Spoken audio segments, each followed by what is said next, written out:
So, hello guys, welcome back to my channel Edulon Education. So, today we all are going to do the chapter Atoms and Molecules. So, let's seek its introduction. The idea of matter's divisibility was developed in India around 500 BC. 500 बीसवी बहुत पहले की बात है जब matter की divisibility का idea India में develop किया गया था. महर्षि Kannada postulated that dividing matter yields smallest particles. He called them Parmanu. Pakura Katyayama, lever, Katyayama elaborated this doctrine stating that these particles combine to form various matters. अभी हमारे कई महान आदिवासी लोग हुआ करते थे उस वक्त. उन्होंने बताया कि जो हमारी चीज़ें हैं इस यूनिवर्स में उसमें सबसे छोटी चीज़ सबसे सबसे सबसे छोटी चीज़ परमाणु की बनी है.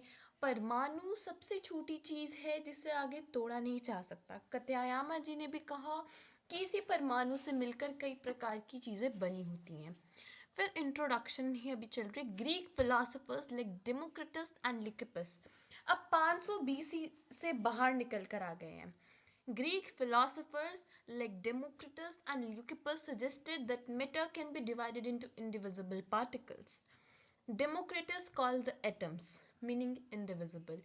Democritus जी ने इन परमाणु का अंग्रेजी में नामकरण करा atoms, जिसका मतलब ही क्या होता था indivisible. These ideas were philosophical with little experimental evidence. यानी इस पे ज़्यादा experiments परफॉर्म नहीं करे गए थे. ये philosophical थे. philosophers ने इसको बात को आगे रखा था. By the end of 18th century, scientists distinguished between elements and compounds. अब हमने पढ़ा था elements क्या होता है और compounds क्या होता है. एक बार जल्दी फटाफट से रिवाइज कर लेते हैं अपना चैप्टर 2 भी. इसी बात पर हमने पढ़ा था मैटर को दो प्रकार में भागा गया है, फिजिकल प्रॉपर्टीज के कारण और केमिकल कॉम्पोजिशन के थ्रू. हम केमिकल कॉम्पोजिशन के दो प्रकार थे, प्योर सब्सटेंसेस और मैटर. प्योर सब्सटेंसेस और मिक्सचर. प्योर सब्सटेंसेस में दो प्रकार थे. कौन कौन से थे मेरे प्योर सब्सटेंसेस के दो प्रकार? एलिमेंट्स और कंपाउंड्स. प्योर सब्सटेंसेस जो single type of element compound के बने होते हैं. Elements simplest form of matter. It can not be broken down into simpler components. They react to form various substances. फिर एलिमेंट्स के आगे तीन प्रकार, मेटल्स, नॉन मेटल्स, मेटेलाइड्स. मेटल्स में हमने पढ़ा था वो डक्टाइल होते हैं, यानी वायर्स में ड्रॉ कर सकते हैं, मेलिएबल होते हैं, शीट्स में ड्रॉ कर सकते हैं, सोनरस होते हैं. They are good conductors of heat and electricity. उसके बाद हमारे पास आता है non metals. They are not malleable, not ductile, not sonorous, poor conductors of heat and electricity. Metalloids, they show intermediate properties of metals and non-metals. इतना हमें समझ आ गया था. और एक और बात, एलिमेंट्स हमारे ब्रोकन डाउन नहीं हो सकते because it's the simplest form of atom. फिर उसके बाद हमने पढ़ा था कंपाउंड्स. कंपाउंड्स होते हैं जो एलिमेंट से बने होते हैं. Elements react to form compounds. They can be separated using electrochemical procedures. They show different properties from its constituent particles and they are completely a new substance. फिर हमने देखा था कंपाउंड्स के बाद हमारे पास आ जाता है मिक्सचर.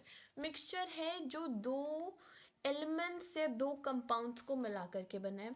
इसमें कोई भी नया सब्सटेंस फॉर्म नहीं होता है और जो भी सब्सटेंस फॉर्म होता है वो अपनी कॉन्स्टिट्यूएंट कंपोनेंट्स की ही प्रॉपर्टीज़ को दर्शाता है. मिक्सचर के दो प्रकार पढ़े थे, होमोजेनस और हेट्रोजेनस. होमोजेनस मिक्सचर के अंदर हमने पढ़ा था कि they have a uniform composition. उसके पार्टिकल्स को नहीं देखा जा सकता, उन्हें सेपरेट नहीं किया जा सकता, दे आर स्टेबल. बट वही हेट्रोजेनस नॉन यूनिफॉर्म कॉम्पोजिशन दर्शाते हैं. उनके पार्टिकल्स को देखा जा सकता है, उनको फिल्ट्रेशन के प्रोसेस से सेपरेट करा जा सकता है. और एक और पॉइंट हमारा था that they are unstable and homogeneous they do not show Tyndall effect, heterogeneous they shows Tyndall effect. इसके बाद हम पढ़ते हैं ट्रू सॉल्यूशन के बारे में. ट्रू सॉल्यूशन हमारा होमोजेनस था जिसकी वजह से उसके पार्टिकल्स नहीं दिखते हैं, उसे सेपरेट नहीं किया जा सकता, वो टिंडल इफेक्ट नहीं दिखाता. फिर उसके बाद हमारे पास कोलॉइड्स आते हैं जो कि हेट्रोजेनस हैं, ये बहुत अच्छी तरह से टिंडल इफेक्ट को दर्शाते हैं. और जो हमारे कोलाइड्स होते हैं उसके पार्टिकल्स को नेक्ड आइज से हम बिल्कुल भी नहीं देख सकते हैं. उसके बाद we were on collides only, right? Collides का जो particle size है it's between 1 nanometer to 100 nanometer.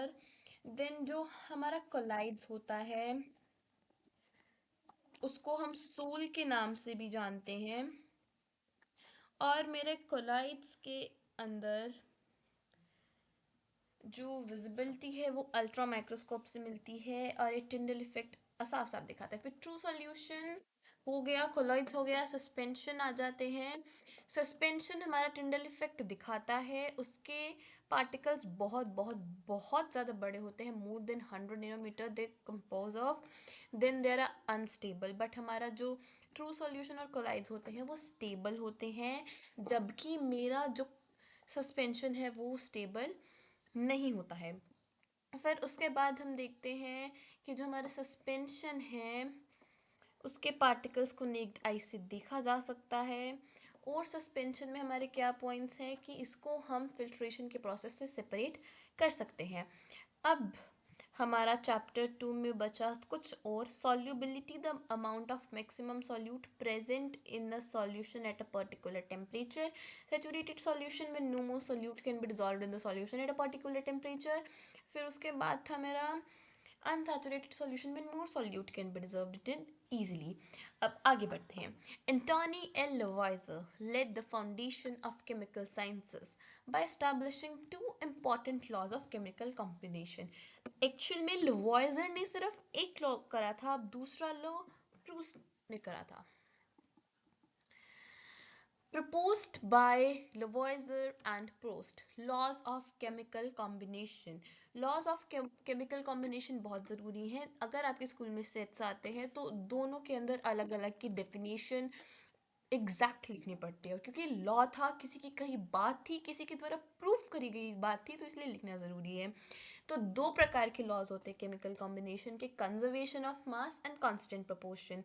Law of conservation of mass and law of constant proportions. Law of conservation of मास कहता है कि मास को ना ही बनाया जा सकता है ना ही तबाह करा जा सकता है केमिकल रिएक्शन के अंदर. यानी कि it states that mass can neither be created nor destroyed in a chemical reaction. अब इसको समझते हैं, ये आ जाती है कभी कभी, पढ़ लेते हैं. Take one of the following sets X and Y. मान लो मैंने लिया, सबसे ना मेरे को अजीब सा लग रहा था सेकंड पार्ट वाला, barium chloride and sodium sulphate. Prepare separately a 5% solution of one pair of substances. क्या करा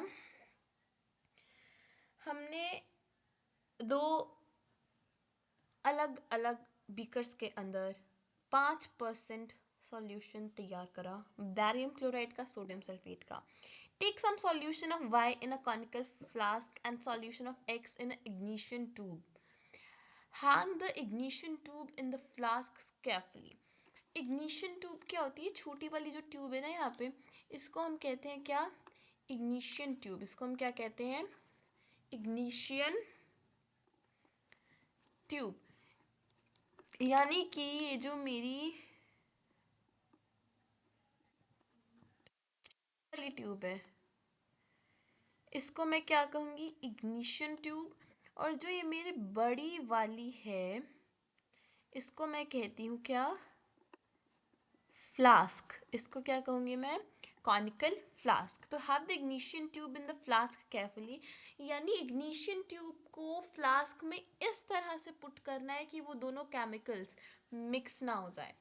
way the flask, tilt and swirl the flasks to mix the solutions.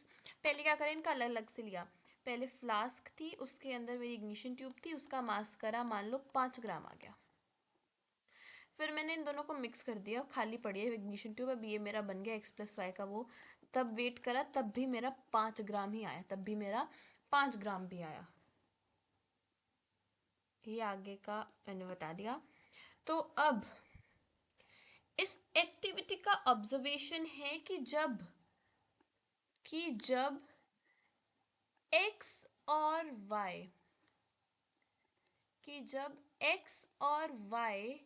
को सेपरेटली वे करा तब भी 5 ग्राम आया, जब x और y सब्सटेंसेस को प्लस करके वे करा तब भी 5 ग्राम आया।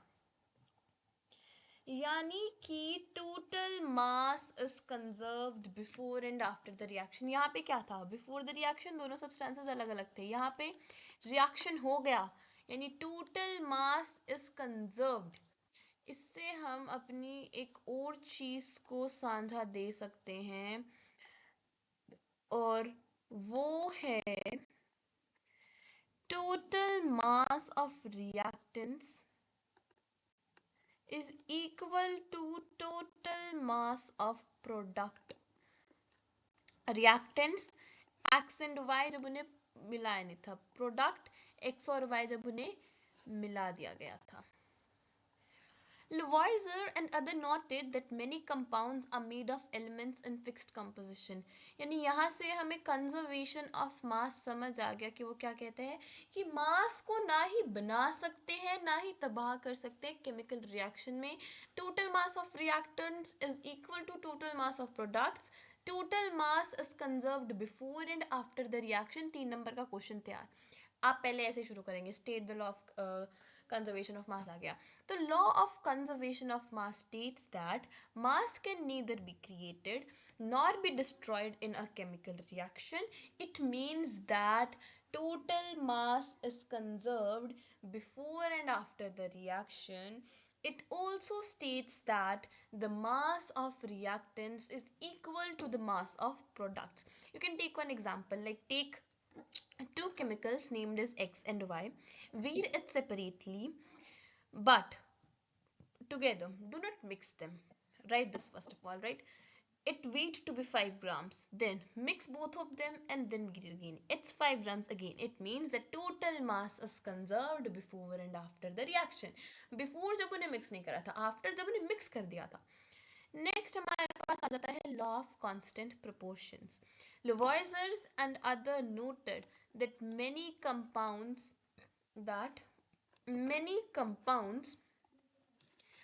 are made of elements in fixed proportions. They are made up of elements in fixed proportions, like in water, in H2O.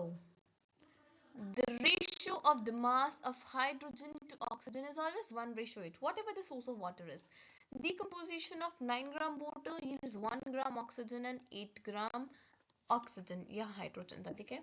माने कि वाटर तभी बनेगा जब हाइड्रोजन 1 ग्राम के साथ ऑक्सीजन 8 ग्राम रिएक्ट करेगी। अब अगर आपने नोट करा हो तो आपकी एनसीईआरटी के अंदर एक क्वेश्चन है, when 3 grams of carbon reacts with 8 grams of oxygen, carbon dioxide is formed. If 52 grams of carbon is reacted when uh, it was a question like this only, when 3 grams of oxygen, no, it was carbon dioxide, right? In the book it was mentioned carbon dioxide. The question actually was, when 3 gram of carbon dioxide is reacted with 8 gram of oxygen, 11 grams of carbon dioxide is produced. What mass of carbon dioxide would be formed? वो बोल रहा है, चलो पहले इसको समझ लेते हैं, उसके बाद हम एक क्वेश्चन करेंगे इसके लिए, ठीक है। In water the ratio is always 1:8। अब मैं 1:9 में उसे कंबाइन करूंगी तो मेरा H2O बनेगा, ये मैं एक्सेप्ट नहीं कर सकती, कुछ और बनेगा, ठीक है। In ammonia the mass ratio of nitrogen to hydrogen is 14:3 regardless of its method or source of preparation. This observation led to the law of constant proportions या definite proportion by Proust. In a chemical substance, the elements are always present in definite proportion by mass.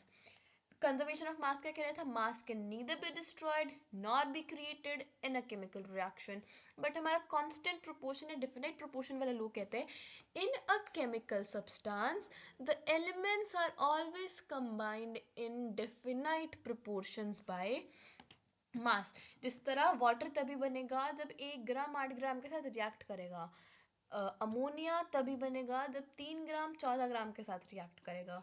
This law is quite important. Next अभी law of constant proportions ही है, but हम एक question कर लेते क्योंकि law of constant proportions में नहीं आते। डिल्टन एटॉमिक थ्योरी आ गई हमारी आगे। वो क्वेश्चन क्या कह रहा था जरा देखिए जरा। वो क्वेश्चन मुझको कह रहा था when 3 gram of carbon is burnt in 8 gram of oxygen, जब 3 ग्राम कार्बन 8 ग्राम ऑक्सीजन के साथ रिएक्ट कराई जाती है, 11 gram of carbon dioxide is produced. 11 gram of carbon dioxide is produced. What mass of carbon dioxide would be formed? ये मुझको निकालना है. What mass would be formed when 3 grams of carbon is burnt with 50 grams of oxygen? Which law of chemical combination will govern your answer? अब मेरे को पता है, मैंने पढ़ा था लॉ ऑफ डेफिनेट प्रोपोर्शन। वो कहता था एक केमिकल सब्सटेंस के अंदर जो भी एलिमेंट होगा वो हमेशा डेफिनेट प्रोपोर्शंस में ही कंबाइन करेगा तो वो चीज़ बनेगी। जैसे वाटर, वो हमेशा 1:8 की फॉर्म में ही कंबाइन करेगा तब वाटर बनेगा। अमोनिया 14:3, चाहे जैसे मर्जी बना लो। तो यहाँ भी जब 3:8 है कार्बन डाइऑक्साइड के अंदर, तो चाहे 50 ग्राम हो 100 ग्राम हो, 3 ग्राम कार्बन के साथ 8 ग्राम ऑक्सीजन रिएक्ट करेगी तभी मेरा कार्बन डाइऑक्साइड बनेगा। तो इसका आंसर होगा in order to form carbon dioxide 3 grams of carbon must react with 8 grams of oxygen to form carbon dioxide. So in order to form carbon dioxide, 3 grams of oxygen, 3 grams of carbon would react with 8 grams of oxygen to form 11 grams of carbon dioxide. Moreover, the 50 grams of oxygen would not be required, so the reacted oxygen would be 8 grams and the unreacted oxygen which would remain like this would be 42 grams. ये लिखना, and this is governed by the law of constant proportion stated by Proust as in a chemical substance the elements are always present in definite proportion by mass. In a chemical substance, the elements are always present in definite proportions by mass. In a chemical substance, the elements are always present in definite proportions by mass. इसको याद करना है। कहना क्या चाहते हैं, chemical substance के अंदर जो भी एलिमेंट होगा वो हमेशा डेफिनेट प्रोपोर्शंस में होगा। नेक्स्ट आते हैं John Dalton, you know, this is the worst scientist I had ever studied. This scientist proposed something but everything was wrong. This scientist proposed something but everything he proposed was wrong. See this thing now. John Dalton proposed atomic theory 1808 based on the laws of chemical combination. It provided an explanation for the law of conservation of mass and law of definite proportion. He said that the smallest particles of matter are atoms. ठीक है, John Dalton ने मेरी atomic theory दी थी, and वो क्या दी थी, जब मेरे लॉ ऑफ कंजर्वेशन ऑफ मास और लॉ और कांस्टेंट प्रोपोर्शन को प्रपोज किया गया था, प्रपोज किया था, तो उस वक्त क्या हुआ था, there were certain questions that we want some, हमें थ्योरी देख के बैठे हैं आप, वी नीड सम प्रूफ। तब डेल्टन जी सामने, उन्होंने कहा रुको जरा, प्रूफ हम देते हैं। तो उन्होंने कुछ बातें कही जिसको लोगों ने तब के टाइम पे प्रूफ मांग लिया, लेकिन आगे वाले चैप्टर में पढ़ेंगे, थॉमसन आया, रदरफोर्ड आया, बोहर आया, उन्होंने उन्होंने इसकी पहली सबसे मेन बात को गलत कर दिया कि atom is the smallest particle, atom को और तोड़ा ही नहीं जा सकता, ठीक है। Postulates of Dalton's atomic theory. All matters is made up of very tiny particles called atoms which participate in chemical reactions. Atoms are indivisible which cannot be created or destroyed in a chemical reaction. अभी इसका जो second वाला है ये law of conservation of mass को क्या कर रहा है, बता रहा है, दर्शा रहा है। Atoms of a given element are identical in mass and chemical properties. In mass and chemical properties. अब हम इसको देखते हैं, कहना क्या चाहते हैं। ये कह रहे हैं कि जो मैटर है वो सबसे टाइनी पार्टिकल्स का बना है जिसका नाम है एटम्स। एटम्स इंडिविजिबल है, उसे आगे तोड़ा नहीं जा सकता, ये मेरे law of conservation of mass को क्लियरली डिफाइन कर रहा है। Atoms of a given element are identical in mass and chemical properties. ये H2O है स्पेन का, ये H2O है इंडिया का, ये H2O है अमेरिका का, ये H2O है टर्की का। अब ऐसे तो नहीं हो जाएगा ना कि जो टर्की के अंदर H2O मिल रहा है और जो इंडिया के अंदर, स्पेन के अंदर, अमेरिका के अंदर H2O मिल रहा है, इन सब की कॉम्पोजिशन अलग है। यहाँ 1:8 है, या 1:9 है, या 1:10 है, या 1:9:19 है, ऐसा तो नहीं है ना। सारी जगह क्या है, 1:8, यानी एक सेम एलिमेंट हर जगह सेम होता है। This is what it means. Atoms of different elements have different masses and chemical properties. वो कह रहे हैं सेम एलिमेंट हर जगह आइडेंटिकल होगा, डिफरेंट एलिमेंट्स हर जगह उनका डिफरेंट मास होगा। जैसे इसकी ये बात भी गलत प्रूव हो गई थी। कैसे हुई थी, वो कह रहा है अलग अलग एलिमेंट्स का अलग अलग मास और अलग अलग केमिकल प्रॉपर्टीज होगी। जैसे हाइड्रोजन है, हीलियम है, दोनों का मास अलग अलग है, लेकिन मेरा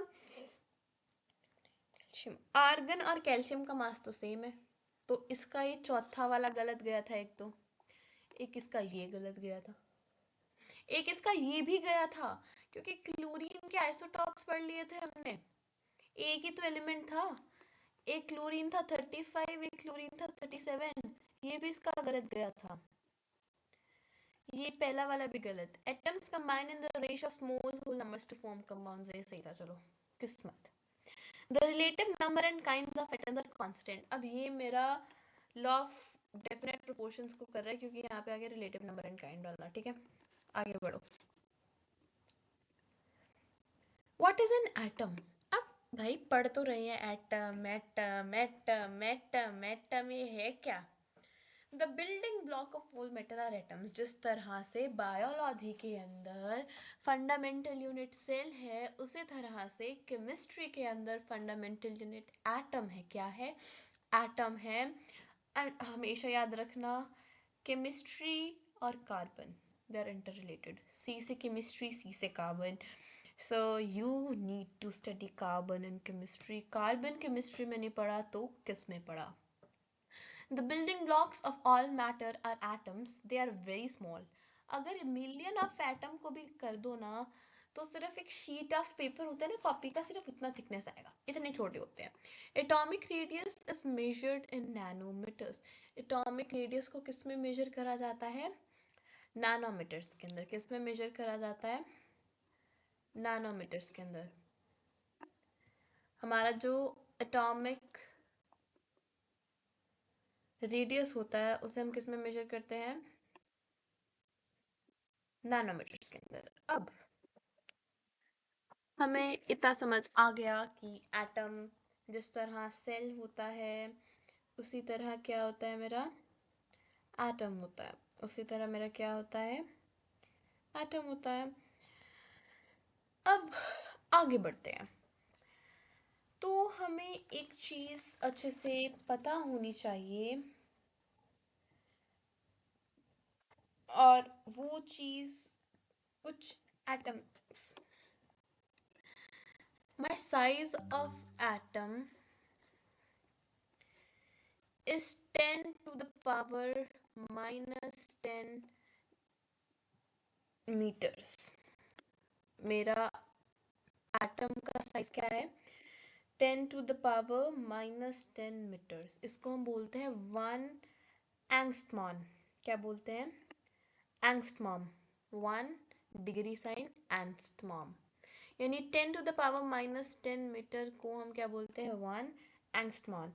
और साइज ऑफ न्यूक्लियस क्या होता है, 10⁻⁻15 मीटर, 10⁻⁻15 मीटर्स। तो एटॉमिक साइज क्या होता है, 1 एंगस्ट्रॉम माने तो 10⁻⁻10 मीटर। और साइज ऑफ न्यूक्लियस क्या होता है, 10⁻⁻15 metres.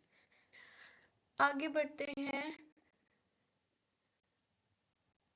What is an atom, ये पता है हमने, atom building block of all matter. What are the modern day symbols? Dalton was the first scientist to use symbols for elements with specific meaning, representing one atom of that element. Some elements है hydrogen है, carbon है, oxygen, phosphorus, sulfur, iron, copper, lead, silver, gold, platinum, mercury. BMW गाड़ियों के sign अगर आप ले रहे हो इसके अंदर, तो तुक तो नहीं बनते ना। तो आपके लिए क्या, या it would it be easy for you to remember 30 elements के नाम? Not at all possible.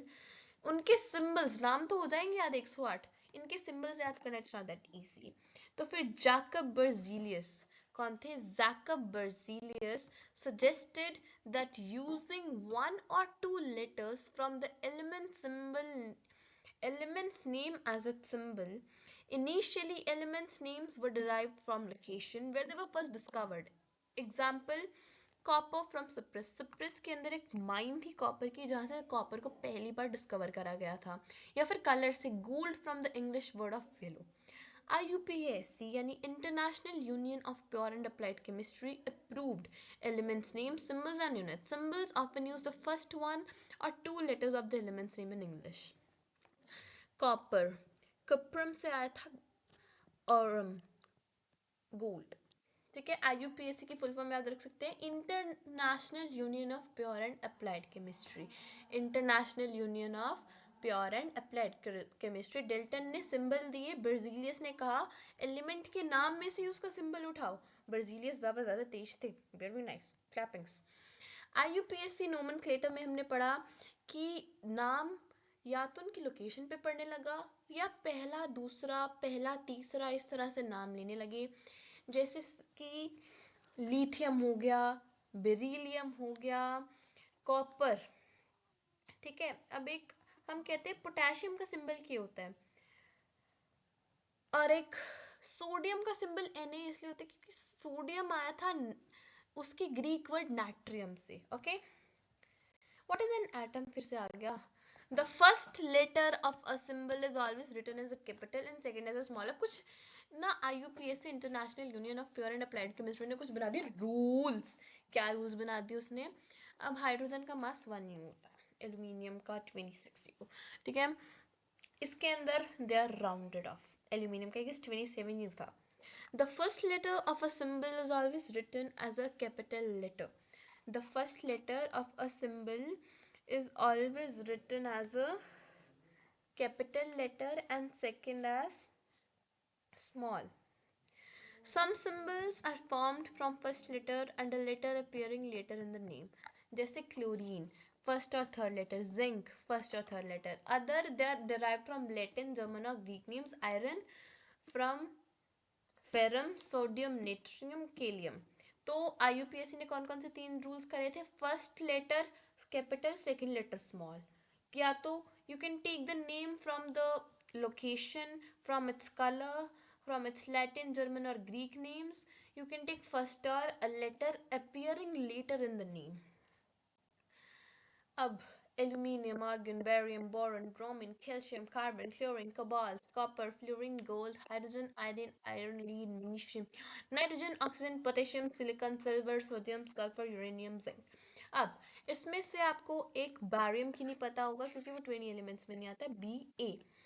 फिर आपको एक ब्रोमीन की नहीं पता होगा, Br। फिर आपको एक कोबाल्ट की नहीं पता होगा, CO। Copper, Cu।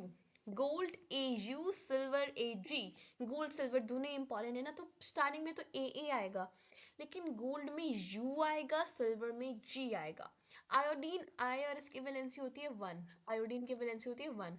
Iron Fe, lead Pb, magnesium Mg, neon Ne, nitrogen N, oxygen O, potassium K, silicon Si, silver Ag, sodium Na, sulphur S, uranium U, zinc Zn।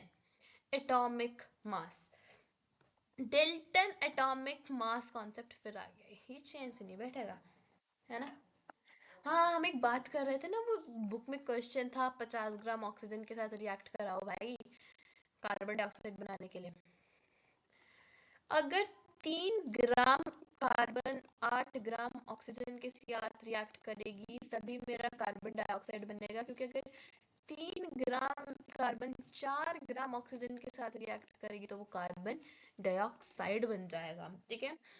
Dalton's atomic mass concept remarkably explained the law of constant proportions. It prompted scientists to measure atomic masses. Measuring the mass of an so relative atomic masses are determined. Relative atomic masses को determine करा गया था, क्योंकि एक ही निकालने को बैठते तो हमें बहुत टाइम लग जाता, ठीक है।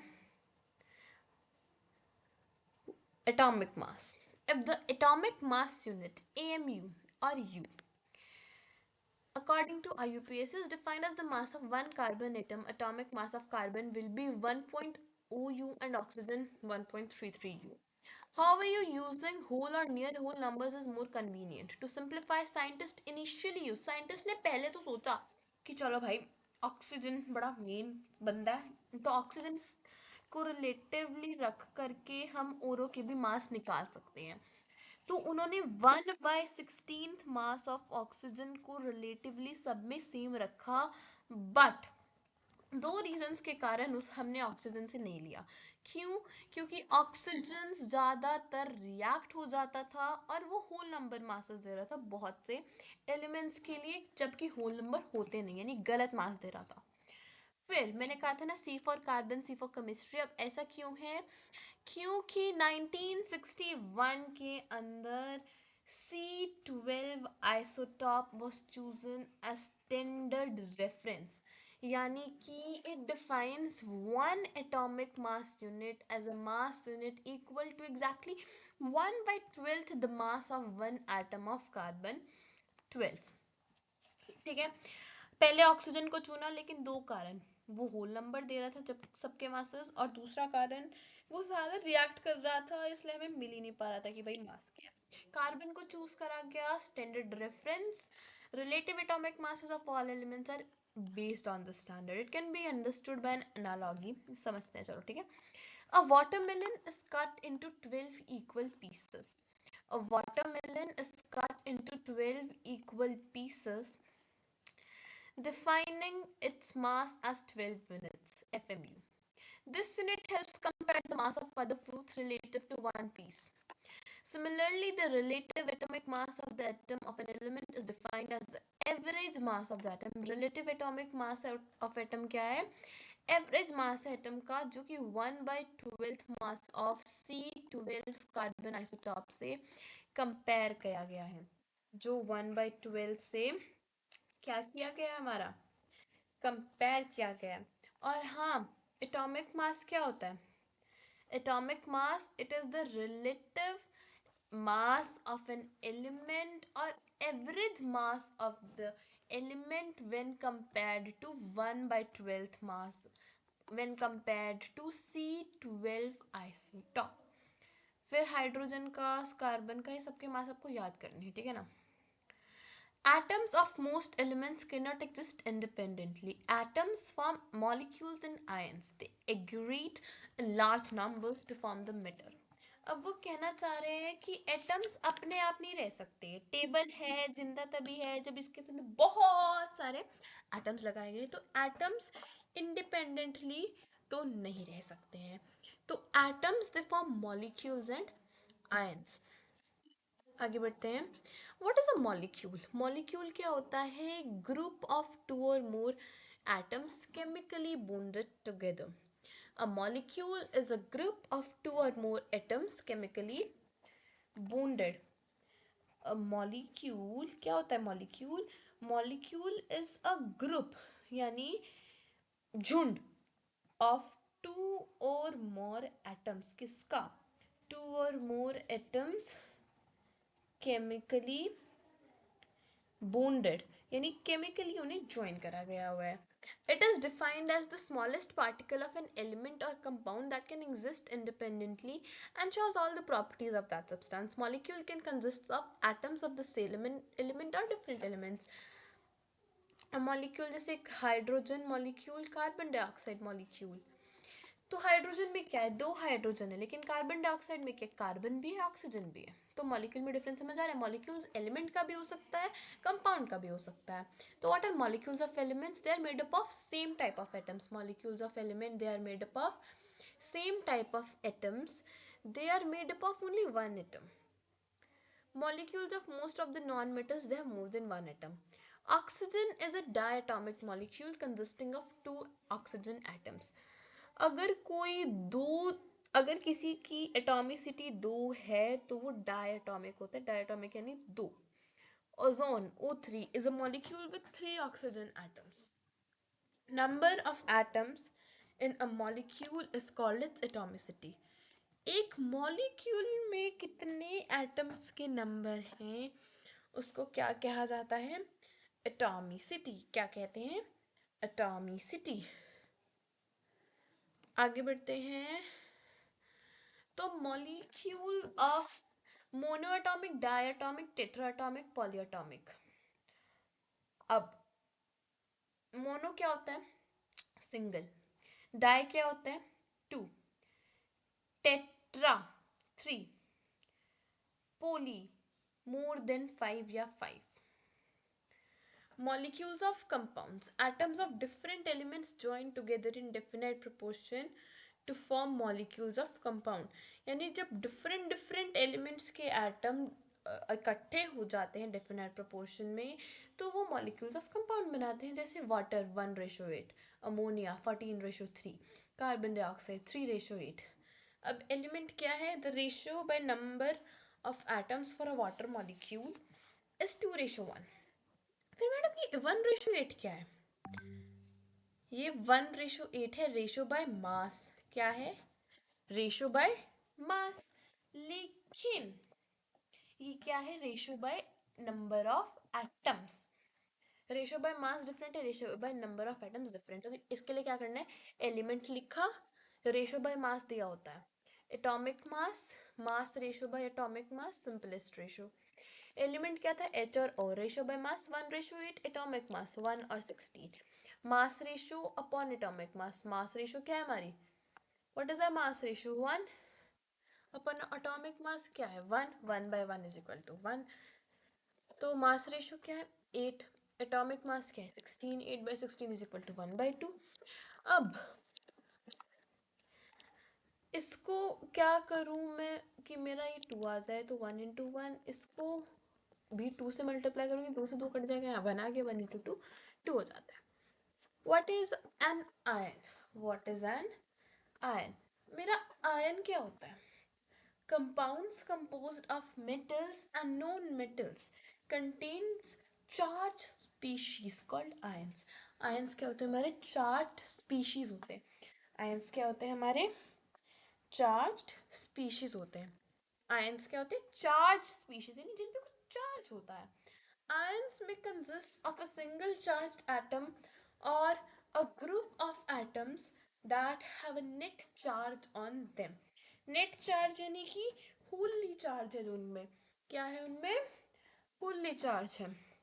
Negatively charged ion is called an अनायन. Negatively charged ion, इसको क्या बोलते हैं हम? anion. And the positively charged ion is known as a cation. Like in NaCl sodium ions, Na plus are cations, and chloride ions, Cl minus, are anions. A group of atoms carrying a charge is known as polyatomic ion. यानी अगर atoms का group है तब तो उसे polyatomic ions कह देंगे। लेकिन अगर वो कंप्लीटली डिफरेंट डिफरेंट आयंस हैं तो हम उन्हें केटायन और एनायन कहेंगे। क्या कहेंगे? केटायन और एनायन कहेंगे। अब बोलते हैं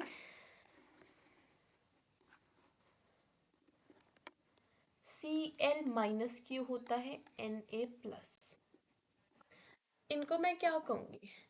अब देखो कैटायन और एनायन, कैटायन में ये T है, ऊपर प्लस सा बन रहा है, तो कैटायन जिनके पास क्या होता है? Positive charge. एनायन जिनके पास क्या होता है? Negative charge. क्या होता है? Negative charge. This is not in your syllabus for now. Writing chemical फॉर्मूले। केमिकल फॉर्मूले कैसे लिखते हैं? The chemical formulae of a compound is a symbolic representation of its composition. वो क्या होती है? Symbolic representation of its composition, यानी symbols के रूप में हम उन्हें प्रस्तुत करते हैं. The capacity of an element is known as its valency. The combining power of an element is known as its valency. It is used to find out how the atoms of an element will combine with the atoms of another element to form a chemical compound. रुक जाइए.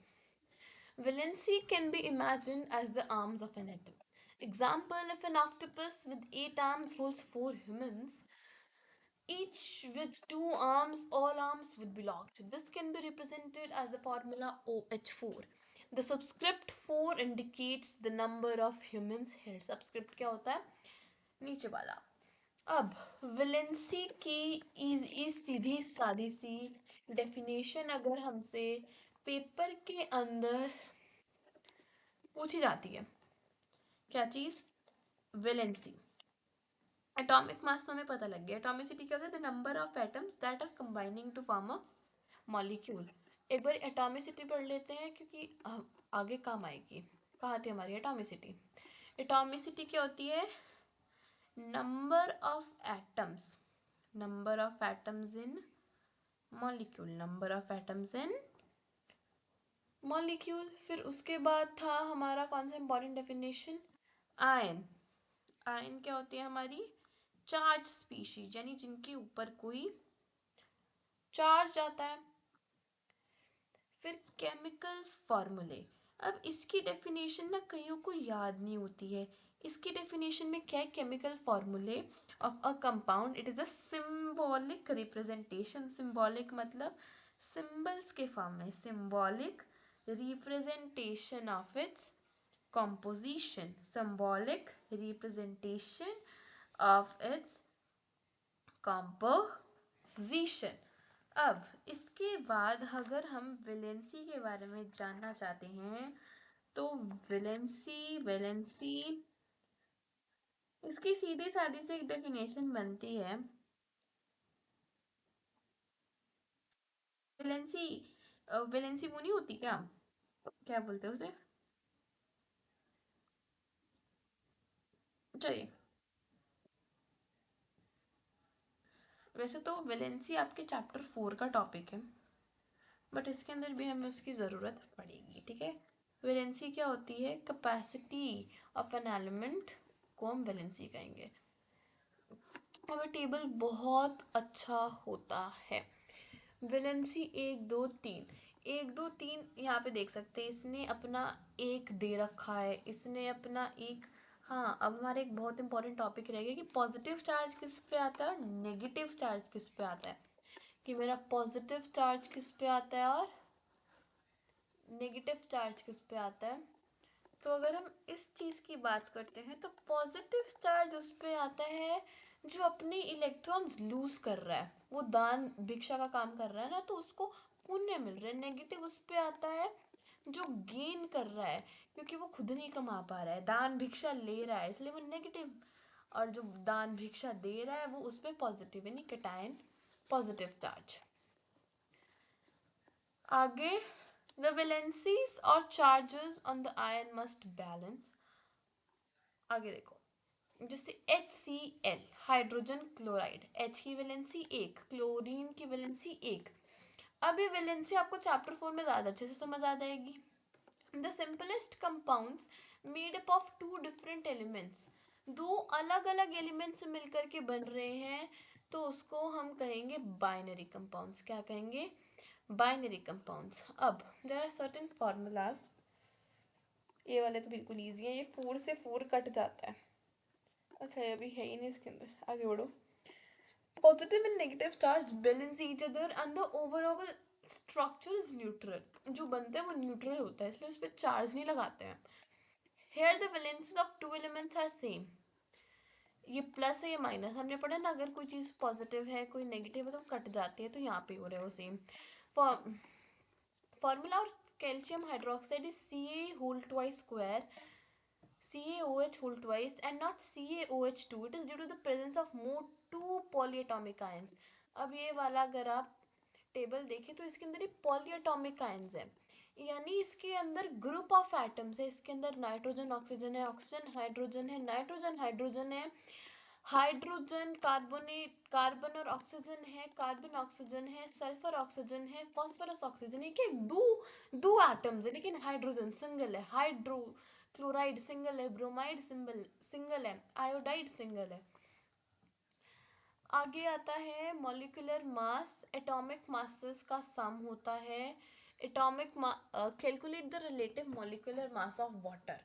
Hydrogen 1U, oxygen 16U, याद करना पड़ता है, तो 2 × 1 + 1 × 16 18, ये होता है molecular mass. Formula unit mass भी एटॉमिक मासेस का क्या होता है? सम होता है। क्या होता है? सम। लेकिन जो मेरा मॉलिक्यूलर मास है वो यू में एक्सप्रेस होता है, और फॉर्मूला यूनिट मास वो भी यू में ही एक्सप्रेस होता है।